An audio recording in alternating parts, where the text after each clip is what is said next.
Good morning, everyone. Room C1, West St. Paul School. Mr. Benchersky here, going to be talking about hyperboles today. So, just a review from the other types of figurative language we looked at. We started off really examining personification. So that's giving non-living things or non-human things human characteristics. The wind whispered, the forest swallowed, anything like that. We looked at similes and metaphors. So comparing things using like or as, he was busy as a bee, or a metaphor which is a comparison not using like or as. We're now on to our fourth example of figurative language, and it's our second last one, and this is called hyperbole. And I love hyperboles because you guys use them all the time. We all do. They are exaggerations that we use for effect. So today, let's go through this PowerPoint together. You're going to need it to go through some of your work and to help you identify hyperboles and use hyperboles in your writing. Now, it is a figure of speech that uses intentional exaggeration. So what that means is it makes a exaggeration, but it's a purposeful one. It's done for meaning and for effect. Hyperboles are descriptive language. Using a hyperbole is a creative way to describe something. By exaggerating certain characteristics, hyperboles give the reader a vivid mental picture. So just like personification or similes, these give us descriptions about things using exaggerations. So making things a lot different than they actually were by changing things. Here's an example of a hyperbole. He snores louder than a freight train. Now, nobody actually snores louder than a freight train. I mean, maybe your dad does at home, but I doubt it. But either way, this is an exaggeration to show us that the person snores really, really loud. Okay, so instead of saying, my dad snores really, really, really loud, we say he snores louder than a freight train. We know that a freight train is incredibly loud. We have them here at West St. Paul behind our school. We hear them go by. Behind our portable classrooms. So we know that your dad does not snore as loud as a freight train, but it's an exaggeration to give us the effect that he snores really loud. We stood in line so long that grass began to grow on our shoes. That is impossible. There's no way that you stood long enough for grass to grow. First of all, grass isn't going to grow on your shoes. That being said, it's an exaggeration to show that you waited an incredibly long time. I would die of embarrassment. That's one I hear a lot from kids. Or he thinks money grows on trees. Okay, so first of all, you're not actually going to die of embarrassment. That's an exaggeration. But it's an effect that's supposed to show us that it is whatever the person was supposed to do is incredibly hard for them to do, because they would figuratively die if they had to do it. He thinks money grows on trees. All right, this is one that maybe your parents have said to you before. But the idea that money grows on trees, of course, is an exaggeration. Money does not grow on trees. But some of these are what we actually call cliches. They're used so often that they get sort of, they're just kind of old sayings that we don't really even, it's like, oh, really? You're saying that again? It's what we often call a cliche. I'm so hungry I could eat a whole elephant.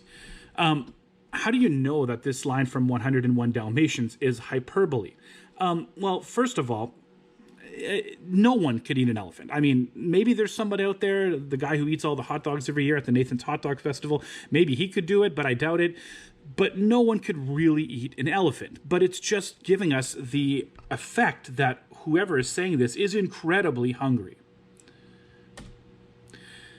Here once the embattled farmer stood and fired the shot heard round the world. Okay, so this, if you don't know much about this, the shot heard around the world was the shot that led to the Revolutionary War in the United States. It was a standoff at the town of Concord, Massachusetts, where the British soldiers and the American soldiers were standing together, and we don't really know who fired the first shot, but somebody did, and it was called the shot heard round the world because it was the shot that would lead to one of the greatest wars of the century, of the time. Was it really heard around the world? Of course it wasn't heard around the world. But what he meant by that was that it was such a powerful event that it literally affected everything around the world. And it was hyperbole, but used in a way to make it sound very descriptive. Now, I want you to read this passage. Please pause if you need to. And I want you to underline, write down 4 hyperboles in here. So pause the video if you already haven't. Okay, so you probably went through and looked at what you needed to. Marion wanted a summer job. If I just had a job, she thought, I could buy everything I ever wanted. However, she was nervous about going on a job interview. She was so nervous that she felt as shaky as a leaf on a tree. After a few interviews, Marion got the job at Dairy Queen. She served up mountains of ice cream. She served enough sodas to fill the ocean. Finally, payday came. Now, you probably noticed in the first paragraph there are 2. The first one is, I could buy everything I ever wanted. Obviously, that is hyperbole. There's no way that she could buy everything she wanted to working at Dairy Queen. Not to anything wrong with Dairy Queen workers, but I don't think they make enough to buy everything you want. She was also nervous that she felt as shaky as a leaf on a tree. Now, that's hyperbole, but you might also notice that's also a simile. So sometimes similes can also be hyperboles as well. We would identify this as both. If you go to the second part, she served up mountains of ice cream. Okay, clearly she didn't serve mountains. The mountains are incredibly tall, but she served a lot of ice cream. And she filled enough sodas to fill an ocean. Okay, well, that, of course, is not true, but it's hyperbole to show us that she served a lot of sodas. So there are our 4 hyperboles. Now, can you complete these hyperboles? So pause the video here, and please complete these hyperboles. That joke is as old as blank. Our new school is so big that blank. It doesn't need to be one word, by the way. You can fill in more. My backpack is as heavy as blank. Her smile is like a blank, and he runs as fast as a blank. A lot of these are actually similes, but they can be similes and hyperboles at the same time. Figurative language can sometimes combine itself. So I'm going to, again, you guys pause the video here, fill these in on some blank loose leaf.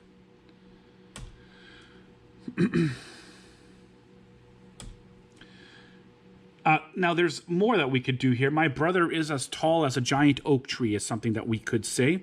My friend walks so fast that she could run a marathon in a few minutes. Clearly, that's not true, but it's hyperbole.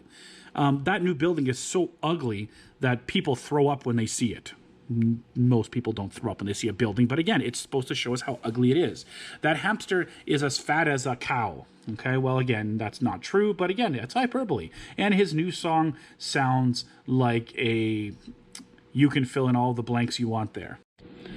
Now, your final activity for today is to complete these 3 tasks.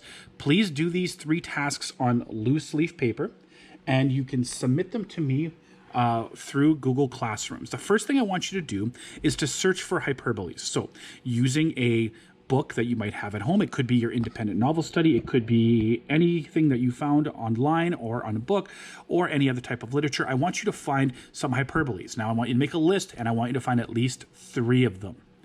Now, the second thing I want you to do is write a 5-verse poem, or a 5-line poem, describing an unusual place or an unusual event. And I want you to use 3 hyperboles in your poem. And lastly, I want you to write down 1 hyperbole that you found to be funny, because sometimes they're used as jokes, or that you found interesting, and then draw a picture of it. So hungry I could eat an elephant. You could draw something like that. So these are the 3 tasks for today. Please complete them, attach them to Google Classrooms, and I will mark them as such. Writing hyperboles is so much fun that I could write them 24/7. Yep, it's an exaggeration because no one would want to do that. Either way, thank you so much for following along today. Can't wait to talk to you guys soon. If you have any questions, please comment on the video or message me through Remind. Talk to you guys later. Bye now.